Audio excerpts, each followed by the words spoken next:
Hello friends, তোমরা অনেকেই আমাকে কমেন্টে বলছো যে দিদি তুমি এত কাজ কি করে করো। ঘরের সমস্ত কাজ করো, কোনো হেল্পিং হ্যান্ড নেই, আবার অফিস করো, তারপরে টিউশন করো, আবার ঘরের সমস্ত কাজ করো, আর একা হাতে এত কিছু কি করে সামলাও তোমার এই বয়সে। দেখো, বয়সটা তো জাস্ট একটা নাম্বার। মনের খুশিতে যখন তুমি কাজ করবে না, তখন বয়সটা খুব একটা বেশ সেখানে ম্যাটার করে না। হ্যাঁ, এবার বয়সের সাথে সাথে কিছু তো তোমার উপসর্গ দেখা দেবেই, শারীরিক কিছু উপসর্গ, যেমন হাঁটুর ব্যথা, পায়ের ব্যথা, এগুলো তো থাকবেই বয়সের সঙ্গে সঙ্গে। বিশেষ করে আমাদের মহিলাদের, যাদের ক্যালসিয়ামটা ঠিকভাবে তো আমরা গ্রহণই করি না, তাই না? আমরা মধ্যবিত্ত মহিলারা যারা, তারা নিজেদের জন্য আর কতটুকু চিন্তা করি। সংসার, সন্তান, স্বামী, পরিবার করতে করতেই তো বাকি সময়টা আমাদের চলে যায়।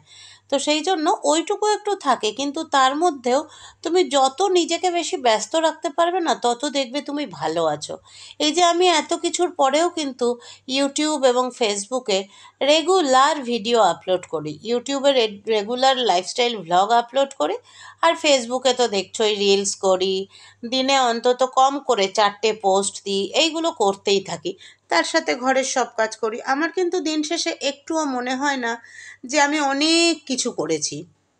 শুধু আমার মনে হয় কি, আমার এখনো অনেক কিছু করা বাকি, আর হাতে বোধহয় আমার খুব বেশি দিন নেই। তাই আমার আরও অনেক কিছু করা বাকি, যেগুলো আমাকে করতে হবে, লড়তে হবে, জিততে হবে। ছোট থেকে লড়ে যাচ্ছি, লড়ছি, লড়তে লড়তে ঈশ্বরের কৃপায় আমি বাবা লোকনাথকে খুব মানি। বাবা লোকনাথের কৃপায় আজ এমন একটা জায়গায় এসে দাঁড়িয়েছি, পাশে এমন একজন মানুষকে পেয়েছি, যে মানুষটা আমাকে সব সময় সব কাজে, সব সময় হাসি মুখে উৎসাহ যোগায়, এবং সাহায্য তো অবশ্যই করে। তার জন্য আমি গোটা পৃথিবীর এগেনস্টে গিয়ে সেই মানুষটার জন্য কিন্তু নিজেকে উজাড় করে দিতে পারি।